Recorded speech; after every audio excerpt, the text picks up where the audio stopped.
ఒక చిన్ని ఊర్లో లక్ష్మి అనే మహిళ ఉండేది. ఆమె చదువుకున్నా, పెళ్ళి అయిన తరువాత తన కలలను పక్కన పెట్టి ఇంటి పనుల్లోనూ మునిగిపోయేది. భర్త సాధారణ ఉద్యోగి, ఇద్దరు పిల్లలు. జీవితం సాధారణంగా సాగిపోతుండేది. కానీ ఆమె మనసులో మాత్రం ఎక్కడో ఓ అసంతృప్తి. ఒకరోజు ఆమె చిన్న కుమార్తె అడిగింది, అమ్మా, నువ్వు చిన్నప్పుడు ఏం కావాలనుకున్నావు అని అడిగింది. లక్ష్మి నవ్వుతూ, టీచర్ కావాలనుకున్న బంగారం అంది. ఆ మాట బయటకు వచ్చినా మనసులో మాత్రం ఆ కల మళ్ళీ మెల్లగా వెలిగింది. ఆ రాత్రి భర్తతో మాట్లాడింది. నేను మళ్ళీ చదువుకోవాలనుకుంటున్నాను. టీచర్ ట్రైనింగ్ కోర్సు చేస్తే నాకు చాలా సంతోషం. మొదట భర్త ఆశ్చర్యపోయాడు. కానీ ఆమె ఆత్మవిశ్వాసం చూసి అంగీకరించాడు.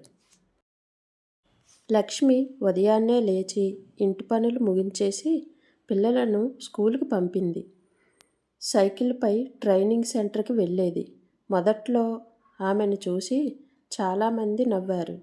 ఈ వయసులో చదువేమిటి అని అందరూ అనేవారు. కానీ ఆమె వింటే కాదు, ప్రతిరోజు పుస్తకాలు చదివి పరీక్షలకు సిద్ధమయ్యేది. క్రమంగా ఆమె కృషి ఫలించింది. ట్రైనింగ్ పూర్తయింది. ప్రభుత్వ పాఠశాలలో టీచర్గా ఉద్యోగం వచ్చింది. మొదటి రోజున క్లాసులోకి అడుగు పెడుతూనే ఆమె కళ్ళల్లో ఆనందం, కన్నీళ్లు వచ్చాయి. పిల్లలు ఆమె చుట్టూ చేరి మేడం అని పిలిచినప్పుడు ఆమె జీవితానికి కొత్త అర్థం దొరికింది. ఆమె తన గ్రామంలోని ఇతర మహిళలకు కూడా ప్రేరణగా మారింది. ఇంటి పనులే కాదు, మన కలలను కూడా మరిచిపోవద్దు అని వారికి చెప్పేది. కొందరు ఆమె దగ్గరకు నేర్చుకొని కుట్టులు, కంప్యూటర్ కోర్సులు మొదలుపెట్టారు. గ్రామం మారడం ప్రారంభమైంది.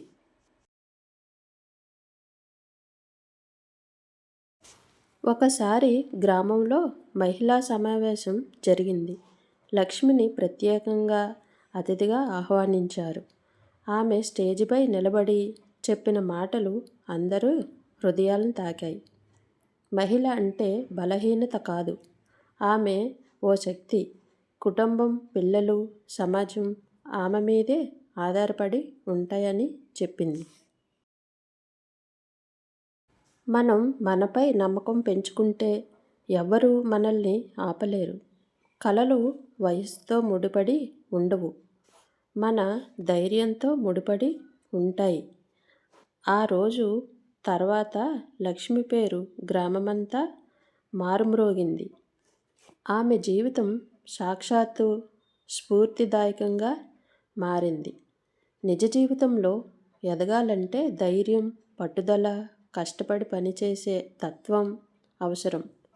మనం ఎక్కడికి నుంచైనా మొదలెట్టవచ్చు, కానీ ఆగకపోవడమే విజయానికి నిజమైన రహస్యం. ఈ కథ ఇంతటితో సమాప్తం. ఈ కథ కనుక మీకు నచ్చినట్లయితే, అలాగే నా ఛానల్కు ఫస్ట్ టైం వచ్చినట్లయితే కనుక నా ఛానల్ను లైక్ చేయండి, షేర్ చేయండి, అలాగే సబ్స్క్రైబ్ కూడా చేసుకోండి. మీరు లైక్ చేయటం వలన ఈ వీడియో అనేది ఇంకొంతమందికి రికమెండ్ అవుతుంది.